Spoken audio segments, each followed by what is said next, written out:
আপনাদের দোয়ায় আমি অনেক ভালো আছি। এখন আমি খুব ভালো আছি আল্লাহর রহমতে। আমার জন্য দোয়া করবেন ইনশাআল্লাহ।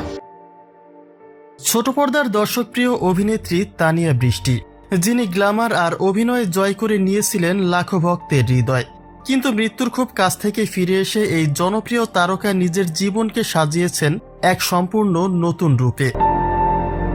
মরণব্যাধি, ব্রেন টিউমার এবং দীর্ঘ 6 মাসের ইনজুরি, জীবনের এই কঠিন অধ্যায় তাকে দেখিয়ে দিয়েছে বাস্তবতার চরম সত্য। মৃত্যুর সঙ্গে পাঞ্জা লড়ে সুস্থ হয়ে ফেরার পরে তানিয়া বৃষ্টি এখন আর আগের মতো নিয়মিত নন শোবিজ দুনিয়ায়। রঙিন পর্দার চাকচিক্য ছেড়ে তিনি নিজেকে নিয়োজিত করেছেন মহান আল্লাহর সন্তুষ্টি অর্জনে ও দিনের পথে। ভক্তদের কাছে যিনি ছিলেন হৃদয়ের স্পন্দন, যাকে পর্দায় এক ঝলক দেখার জন্য ভক্তরা মুখিয়ে থাকতেন, সেই তানিয়া আজ বিনোদন জগতের কৃত্রিম উজ্জ্বলতা থেকে দূরে খুঁজে নিয়েছেন আত্মিক শান্তি। কঠিন রোগ ও জীবনের গভীর সংকট তাকে উপলব্ধি করিয়েছে মানুষের জীবনের ক্ষণস্থায়ী রূপ।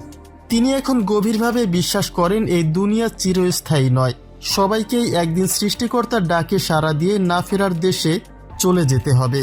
তাই তো রঙিন দুনিয়ার মোহময় আকর্ষণ থেকে নিজেকে গুটিয়ে নিয়ে তিনি এখন মগ্ন পরম করুণাময়ের ইবাদতে।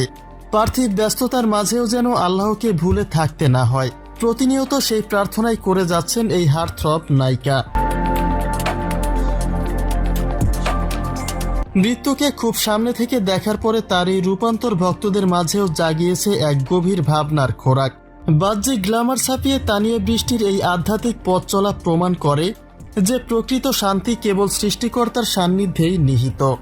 অতএব রঙিন দুনিয়ার চাকচিক্যের ছলনায় পড়ে যেন আল্লাহ তাআলাকে ভুলে যেতে না হয়, সেই প্রার্থনাই তানিয়া বৃষ্টির।